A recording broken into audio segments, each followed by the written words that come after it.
একটি দেশকে খুশি করার জন্য শেখ হাসিনা প্রতিনিয়ত দেশের বিরোধী শক্তির বিরুদ্ধে এটা কাজে লাগিয়েছেন। যার সবকিছুর মধ্যে যোগসূত্র আছে, তারা অপেক্ষা করছে এই পূজাকে নিয়ে কিছু করা যায় কিনা। নানা দিক থেকেই এই যে বাংলাদেশের হাজার বছরের যে ঐতিহ্য, আমরা পরস্পরের মধ্যে আমাদের আনন্দ, দুঃখ, বেদনা আমরা ভাগ করে নেই।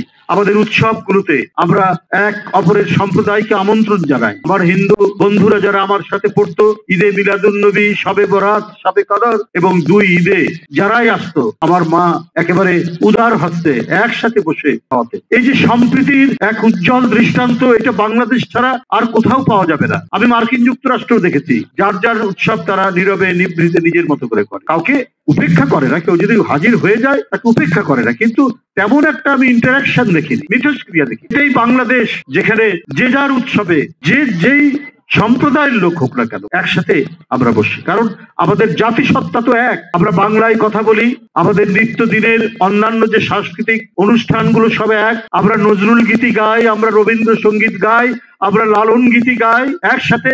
এইখানে তো কে হিন্দু কে মুসলমান এটার তো কোনো বিভেদ নেই। আমাদের এখানে যারা লোক দর্শনের মানুষ যারা ছিলেন, এই সমস্ত লালন শাস্ত্র বড় বড় মানুষরা, তারা সেই জীবনের গানই গেয়েছে, তারা সেই সম্প্রীতির গানই গেয়েছে, তারা মানুষে মানুষে মিলনের কথাই বলেছে। তো আমাদের মানে লোকজ সংস্কৃতির যে ভিত্তি, সেটা তো হচ্ছে মিলনের, শুভেচ্ছার, ভালোবাসার, ভ্রাতৃত্বের। সেখান থেকে তো আমরা বিযুক্ত নই। আমরা নতুন 15-20 বছর ধরে শুনছি বিভেদ বিভাজনের কথা, বাংলাদেশে এই হয় সেই হয়। ওই তো আমরা শুনিনি তো।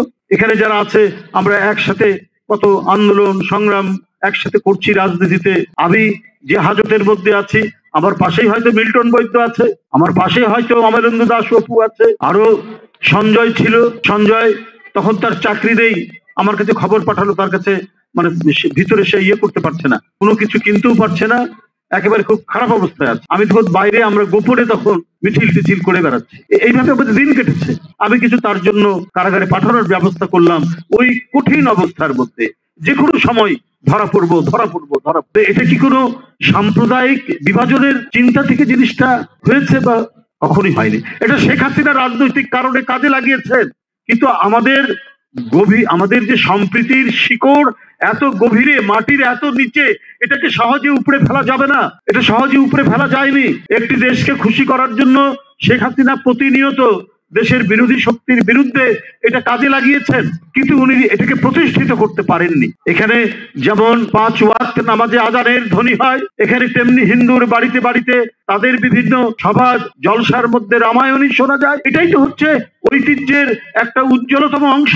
আমরা সেই ঐতিহ্যের ধারক বাহক। এইখানে নানা চক্রান্ত করে, নানা ধরনের বাহির থেকে নানা কথাবার্তা বলে বহু ষড়যন্ত্র করা হচ্ছে, চক্রান্ত করা। কিন্তু এখানে আমরা সবাই একসাথে একযোগে আমরা কাজ করছি বলে আজকে ব্যর্থ হচ্ছে চক্রান্তকারীরা। নানা মদদ আসে নানা দিক থেকে, আমি আপনাদের সামনে খুলেই নাই বললাম, মদদ আসে। কিন্তু আমাদের দেশে যারা দেশপ্রেমিক হিন্দু সম্প্রদায়ের মানুষ, তারা অটুট অবস্থান নিয়ে আজকে দেখুন যে ষষ্ঠীতে এত লোকের সমাগম, কারণ আমরা প্রত্যেকেই মিটিং করে জেলা জেলায় কথা বলে আমরা প্রস্তুতি নিয়েছি যে নানা ধরনের অপকর্ম সংগঠিত করতে পারে ষড়যন্ত্রকারীরা। কিন্তু আমাদের একবার সতর্ক নজরদারি থাকবে। বাংলাদেশ সরকার এ ব্যাপারে তাদের গুরুত্বপূর্ণ ভূমিকা পালন করবে, কেউ ঘুমিয়ে থাকবে না। প্রত্যেকটি হিন্দু সম্প্রদায়ের মন্দির তারা পাহারা দেবে, তারা নজরের মধ্যে রাখবে। মুসলমান সম্প্রদায় তাদেরকে সহযোগিতা করবে।